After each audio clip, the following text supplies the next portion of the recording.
Hello সবাইকে, good morning. তো আজকে জন্মাষ্টমীর দিনের পুরো দিনে কি করেছি না করেছি সেই ভিডিও নিয়ে চলে এসেছি। আগের দিন বলেছিলাম জন্মাষ্টমীর ভিডিও দেবো, কিভাবে সাজিয়েছি, কিভাবে পুজো করেছি, কিভাবে ভোগ রান্না করেছি, সব কিছু দেখাবো আজকের এই ভিডিওতে। তো পুরো ভিডিওটা দেখতে থাকো, আশা করছি সবার ভালো লাগবে। ভিডিওটা অতটা ভালো হয়নি অত কাজের মাঝখানে, তাও চেষ্টা করেছি নিজের মতো করে। তো প্রথমেই গোপালকে চান করাবো পঞ্চামৃত দিয়ে। তো প্রথমে ঘি দিয়ে ভালো করে পরিষ্কার করে তারপর মধু দিয়ে দিলাম। মধু দেওয়ার পর দই দেবো, দই দিয়ে ভালো করে চটকে চটকে ভালো করে পরিষ্কার করে নেবো। যেরকম বাচ্চাদেরকে চটকে চটকে পরিষ্কার করা হয় সেরকমভাবেই গোপালকেও পরিষ্কার করব, যাতে কোনো রকম কোনো ময়লা না থাকে। জন্মদিন বলে কথা, ভালো করে চান করতে হবে। আর একটা জিনিস, গোপালের অঙ্গরাগ করেছিলাম আমি একদম নতুন করে। আগের দিন যারা আমার শর্টটা দেখেছো গোপালকে পরিষ্কার করা, তারা বুঝতে পেরেছো হয়তো ডিফারেন্সটা। পুরোপুরি ডিফারেন্ট হয়ে গেছে লুকটা। আমি পুরো নতুন করে অঙ্গরাগ করেছিলাম সুন্দর করে, যাতে দেখতে ভালো লাগে জন্মদিনের দিনে। তো অঙ্গরাগের ভিডিওটা আমি একটা পরে শর্ট ভিডিওতে শেয়ার করব, তোমরা দেখে নিও। তো গোপালের চান করা কমপ্লিট, এবার রাধা কৃষ্ণর পালা। তো রাধা কৃষ্ণকেও চান করাবো একইভাবে যেভাবে গোপালকে চান করিয়েছি, ঘি মধু দই দুধ দিয়ে। চান করাতে আর জামা কাপড় পরাতেই অনেকটা টাইম চলে যায়। তো আমি অনেকটা সকাল সকাল কিছু কাজের মাঝখানে এই চান করানোর ঝামেলাটা সেরে ফেলেছিলাম, কারণ অনেকটা সময় লাগে চান করাতে, আস্তে আস্তে করে করাতে হয়, তাড়াহুড়ো তো করা যায় না। আমি এইভাবেই করাই, তোমরা যদি অন্য কেউ কোনোভাবে করিয়ে থাকো তাহলে সেটা আমাকে বলো। যদি কোনো ভুল করে থাকি সেটাও বলো, পরের বার থেকে সেটা আমি শুধরে নেব। রাধারানী আর কৃষ্ণর অঙ্গরাগ আগে দিয়েই করা ছিল। তো যেহেতু ওদের অঙ্গরাগটা নষ্ট হয়নি, তো আমি আর নতুন করে করিনি, কারণ আগে থেকে যেহেতু ভালো আছে তো ভালো থাক, যখন নষ্ট হবে তখন আবার করব। তো তিলকটা একটু নষ্ট হয়ে গেছিলো, উঠে উঠে গেছিলো কৃষ্ণ, তো ওটা আমি নতুন করে দিয়েছিলাম। আর রাধা কৃষ্ণর অঙ্গরাগটা আমি নিজে হাতে করেছিলাম যখন নতুন ঠাকুর এনেছিলাম, তখন প্রায় 2 বছর আগে। তো যেহেতু নষ্ট হয়নি অঙ্গরাগটা, তো আমি আর নতুন করে করিনি, যখন আবার নষ্ট হয়ে যাবে তখন করব। আমি অনেকটা বৃন্দাবনের স্টাইলে করেছিলাম। তোমরা ইউটিউব বা ফেসবুকে দেখে থাকবে, বৃন্দাবনে যে ঠাকুরগুলো পাওয়া যায় কিনতে, সেইগুলোতে দেখবে এইভাবেই অঙ্গরাগ করা থাকে। এইগুলো এমসিল দিয়ে করতে হয়, চোখটাকে ভালো করে বসিয়ে তারপর এমসিলের ওপরে আঁকতে হয়। আমি সেইভাবেই করেছিলাম। গোপালের অঙ্গরাগটা যখন দেখাবো তোমাদেরকে ভিডিও, তখন দেখবে, বুঝতে পারবে। তো যাই হোক, সবার চান করা কমপ্লিট হয়ে গেছে। ছোটো রাধাকৃষ্ণকেও চান করিয়েছিলাম, ওটা দেখাইনি। আর জগন্নাথকে তো এখন চান করার কোনো গল্প নেই, যা হয়েছে স্নানযাত্রায় হয়েছে, আবার পরের বছর স্নানযাত্রায় হবে। তো এইবার জামা কাপড় পরানোর পালা, মানে সাজানোর পালা আর কি। এই কাজটা হচ্ছে সব দিয়ে ডিফিকাল্ট, কারণ ছোট ছোট ঠাকুরকে সুন্দর করে সাজাতে একটু সময় লাগে, কারণ তাড়াহুড়ো করা যায় না। তো এই কোমরবন্ধন পরাচ্ছি গোপালকে। হাতের চুড়িগুলো আগের দিন যেগুলো দেখিয়েছিলাম চুড়িগুলো পরিয়ে দিলাম। তো আমি এবার গোপালকে প্রথমবার কোমরবন্ধন পরিয়েছিলাম, ভালো লাগে বেশ। আর এই গলার হারটা আগের দিনই আমার কাছে ছিল, এটা প্রথমবার পরালাম, কিন্তু আগে আমার কাছে স্টকে ছিল আগের থেকে। তো আমি আগের দিন বললাম না আমার কাছে প্রচুর আছে, তাই জন্য আমি এবার আর নতুন করে কিনিনি। এই কানের দুল পরানো হয়ে গেলে এবার চুল পরিয়ে দেবো। দেখুন কত সুন্দর লাগছে দেখতে গোপালকে। এবার মুকুটটা পরালেই পুরো সাজ কমপ্লিট হয়ে যাবে। গোপালকে কীরকম লাগছে কমেন্ট করে জানাবে। জন্মদিনে স্পেশাল লুক। এবার রাধারানীর পালা। তো আমি রাধারানী যেহেতু আমার খুবই ছোট, তো আমি আলাদা করে ব্লাউজ কিনি না, খুব একটা পাওয়াও যায় না। তো আমি যে ওড়নাটা দেয় ঘাগরার সাথে, ওইটা দিয়েই ব্লাউজ বানিয়ে দিই। আর তার উপর দিয়ে ঘাগরাটাকে চেপে একটুখানি টাইট করে বাঁধি, তাহলে ব্লাউজটা হয়ে যায় ওই ঘাগরার ওড়নাটা দিয়েই। আর তারপরে আমি ওপরে যে চুন্নিটা পরাই ওটা আলাদা করে কিনে পরাই।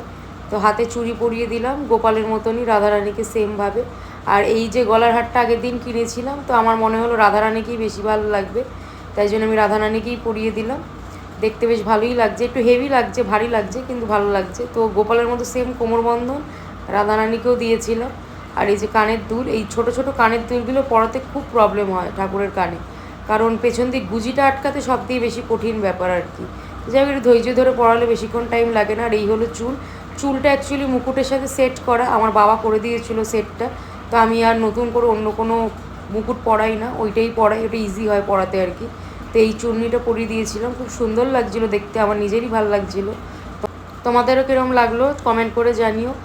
আর কৃষ্ণর হলো সব দিয়ে ইজি, মানে ধুতি পরিয়ে দাও, উপর দিয়ে ওড়নাটা গলিয়ে দাও, ব্যাস সাজ কমপ্লিট।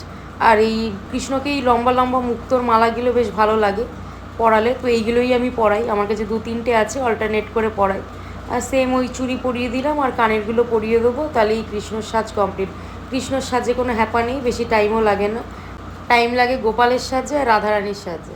তো যাই হোক, আমি যেটুকু শুনেছি রাধাকৃষ্ণ সাজতে খুব ভালোবাসতো, তো তাদেরকে সাজালে নাকি খুব ভালো। আর আমার পার্সোনালি খুব পছন্দ সুন্দর সুন্দর জামা পরিয়ে ম্যাচিং করে সুন্দরভাবে সাজানো। এবার জগন্নাথ বলরাম সুভদ্রার পালা। তো এই মুকুটগুলো না একদম প্রথম যখন ঠাকুর এনেছিলাম আমি সেই বছর কিনেছিলাম, তো মুকুটগুলো ভালোই আছে, তো এই বছর আমি আর কিনিনি, ওইটাই পরিয়েছিলাম আর কি।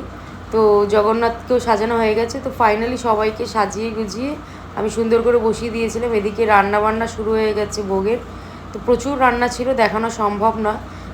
জন্মাষ্টমীর দিন আমি দুবার ভোগ নিবেদন করি, একবার সকালে আর একবার দুপুরে। তো আগের দিন যেই বড়া নাড়ু এগুলো ভেজে রাখি ওইগুলো আমি সকালবেলা দিই, আর দুপুরবেলা অন্নভোগ দিই। তো লুচি করেছিলাম আর সুজি করেছিলাম, লুচি সুজিটা সকাল সকালই করে নিয়েছিলাম। তো ভালো করে প্লেটগুলো সাজিয়ে ফেলেছি, দিয়ে এবার সকালবেলা ভোগ নিবেদন করে আরতি করে দেবো। তারপর আবার দুপুরবেলার প্রিপারেশন রেডি করবো, মানে যেটুকু বাকি আছে সেটুকু করবো আর কি। তো এই যে ভোগ নিবেদন করে দিলাম, তো সকাল থেকে না খেয়ে থাকবে আর একসাথেই বা কত খাবে, তাই জন্যই আমি দুভাগে দিই। এরপর দুপুরের ভোগে চলে যাব। তো এই দুপুরের ভোগে ছিল হচ্ছে আলুর দম, ওদিকে ছিল পায়েস। আমি যেটুকু জানি পায়েসই হলো আসল ভোগ, মানে মেন আইটেম আর কি ভোগের মধ্যে, অন্নভোগে। তো এদিকে ছিল খিচুড়ি আর কিছুটা পোলাও বানিয়েছিলাম, তো যেটুকু সম্ভব হয়েছে আর কি, অনেকগুলোই করেছিলাম। তার মধ্যে ছিল পনির, এদিকে ছিল পাঁচমিশালি একটা চচ্চড়ি, 8 রকমের ভাজা, চাটনি, ফুলকপি আলুর তরকারি আর বোঁদে। তো এইগুলোকে এবার সাজিয়ে গুছিয়ে দেবো। তো এদিকে আমি প্লেটগুলো সাজিয়ে নিচ্ছিলাম, মানে যেই থালায় আমি ভোগ দেবো আর কি, ওইগুলোকে সাজিয়ে নিচ্ছিলাম আস্তে আস্তে করে। তো অ্যাকচুয়ালি একটা প্রবলেম হয়, সেটা হলো এইটুকু থালার মধ্যে এতগুলো আইটেমকে ম্যানেজ করে দেওয়াটা হচ্ছে বিশাল বড় একটা সমস্যা। তো আমি যেরকম পারি মানে গুছিয়ে দেওয়ার চেষ্টা করি, তার মধ্যে একটু এদিক ওদিক ঘেটে যায়, মানে চাটনিটা একটু গড়িয়ে যায় আলুর দমের দিকে বা পনিরের দিকে, কিছু করার নেই, একটু অ্যাডজাস্ট করতে হবে।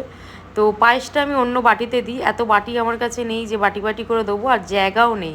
বাটিতে শুধু থাকলে হবে না, জায়গাও দরকার। আর একটু টক করে দিয়েছিলাম ঠাকুরকে, আমি জগন্নাথকে দিয়েছিলাম স্পেশালি, উনি টক খেতে ভালোবাসে। তো এমনি প্রত্যেক বছরই আমি জন্মাষ্টমীতে টক করে দিই।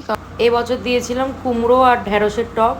যারা মেদিনীপুর বা উড়িষ্যার লোক তারা বুঝবে এই টকের ব্যাপারটা কি, তাছাড়া কলকাতার লোকেরা কতটা বুঝবে আমি জানি না। যাই হোক, আমরা দিই বলে দিলাম, আমার ভালো লাগে দিতে। তো এই হলো কমপ্লিট হয়ে গেছে ভোগ নিবেদন করা, সব কিছু করা। তো কিরম লাগছে সাজিয়ে দেখে বলবে। তো এবার তুলসী পাতা দিয়ে দেবো প্রত্যেকটা ভোগের ওপরে, তারপর আরতি করব। তো এই হলো পুরো সাজানো কমপ্লিট, ভোগ নিবেদন করা কমপ্লিট, তার একটা ভিডিও ছোট্ট করে। কিরম লাগছে সেটা জানিও প্লিজ কমেন্ট করে। তো সুন্দর করে আমি সাজিয়ে দিয়েছি, যদি কোনো ভুল ভ্রান্তি হয়ে গিয়ে থাকে কমেন্ট করো, বলবে। পরের বার থেকে আমি চেষ্টা করব সেটা যেন আর সেই ভুলটা যেন আর না হয়।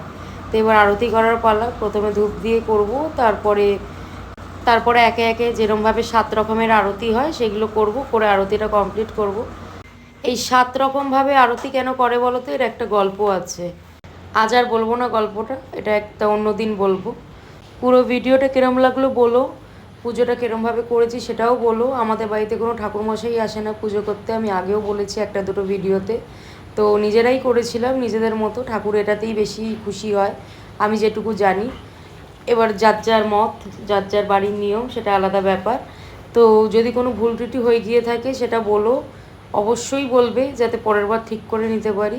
আর আশা করছি সবার ভিডিওটা ভালো লাগবে। আর যদি ভালো লেগে গিয়ে থাকে তাহলে চ্যানেলটা যদি সাবস্ক্রাইব করা না থাকে সাবস্ক্রাইব করে নিও। আর যদি ভিডিওটা ভালো লাগে তাহলে লাইক কমেন্ট শেয়ার করো। থ্যাংক ইউ পুরো ভিডিওটা দেখার জন্য। আরও নতুন নতুন ভিডিও নিয়ে আসবো, তোমরা সাপোর্টটা করো, তাহলেই হবে। Thank you.